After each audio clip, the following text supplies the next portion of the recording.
जिन 200 महादलित परिवारों को मुख्यमंत्री साहब ने पनाह दिया, उनका सरकारी आवास योजना के तहत घर बनवाया, पक्के मकान तक दिए गए और उनके बच्चों के पढ़ने के लिए स्कूल तक खोला गया।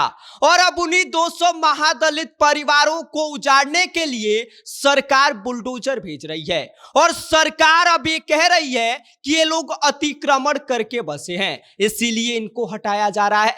क्या है पूरी खबर और क्या है पूरी सच्चाई, सब कुछ आगे हम आपको विस्तार से बताएंगे। लेकिन उससे पहले नमस्कार, मेरा नाम विष्णु है और आप देख रहे हैं जनता जंक्शन।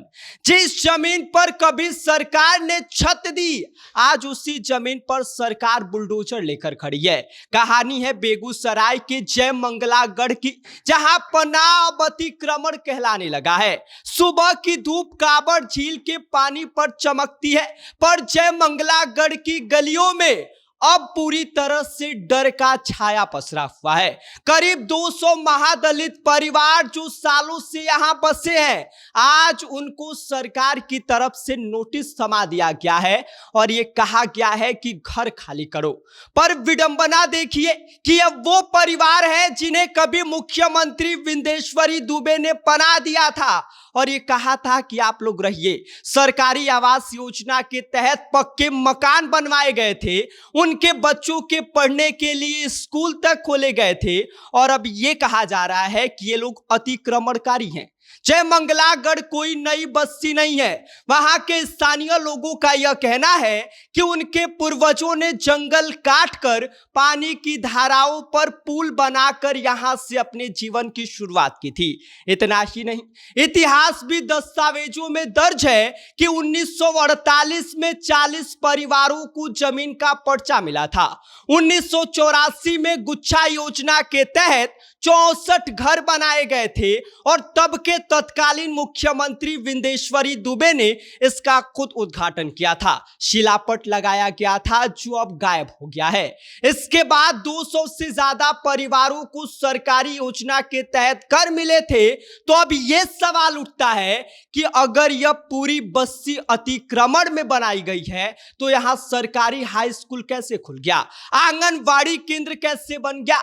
असल में बिहार की पहली समसर मान्यता प्राप्त काबड़ झील और प्रसिद्ध शक्तिपीठ जय मंगलागढ़ को इको टूरिज्म हम बनाने की योजना है। एशिया की सबसे मीठे पानी की झील मानी जाने वाली काबड़ झील में पक्षी विहार और पर्यटन की अपार संभावनाएं हैं और इसी को देखते हुए सरकार इसको विकसित करने के लिए लंबे समय से तैयारी कर रही है, जिसको लेकर सरकार अब वहां पे रहने वाले लोगों से ये कह रही है कि हम पुनर्वास देंगे और ये कहा जा रहा है कि उन्हें नहर किनारे जमीन दिया जाएगा जहां पर वो लोग जाके बसेंगे, कुछ पैसा दिया जाएगा ताकि वो लोग अपना घर बनाकर जीवन यापन करें। लेकिन वहां के लोगों का यह सवाल है कि वहां की जमीन इतनी नीची है कि जो पैसा हमें मिलेगा वो मिट्टी भरने में ही खत्म हो जाएगा। हम लोग वहां पर कैसे रहेंगे जब पैसा ही सब उसको मिट्टी भरने में खत्म हो जाएगा? तो हमारे पास घर बनाने के लिए पैसे कहां से आएंगे?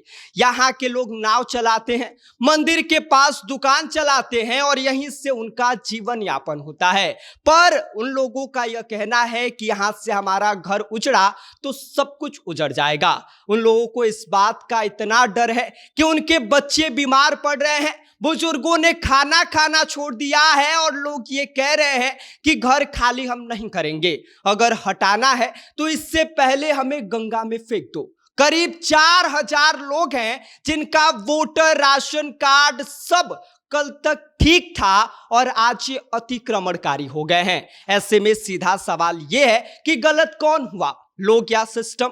जय मंगलागढ़ जवाब मांग रहा है और सरकार को इस बात का जवाब देना पड़ेगा, क्योंकि वो जमीन जहां पर खुद मुख्यमंत्री जो वहां के तत्कालीन 1984 के थे, जिनका नाम था विंदेश्वरी दुबे, उन्होंने खुद इन परिवारों को वहां बसाया था, उनके लिए घर बनवाया था, बच्चों के पढ़ने के लिए स्कूल तक खोले गए थे और बाकी सारी जो बुनियादी सुविधाएं होती हैं वहां दिया गया था। तो ये अतिक्रमणकारी कैसे हो गए? सरकार को इस बात का जवाब देना पड़ेगा और वहां के लोग इसका जवाब मांग रहे हैं। सिर्फ टूरिज्म हब बनाने से कुछ नहीं होगा। वहां के लोग कहां जाएंगे, कहां रहेंगे, किस तरह से रहेंगे, सब कुछ अब सरकार को करना पड़ेगा। अगर वहां पर टूरिज्म हब बनाना है तो उन्हें बढ़िया घर जैसे यहां पे रह रहे हैं वो सब कुछ देना पड़ेगा, क्योंकि अब वो जवाब मांग रहे हैं। बाकी इस पूरी खबर पर आपकी क्या प्रतिक्रिया है, आपकी क्या राय है, आप हमें कमेंट कर सकते हैं। आप देख रहे हैं जनता जंक्शन, मेरा नाम विष्णु है।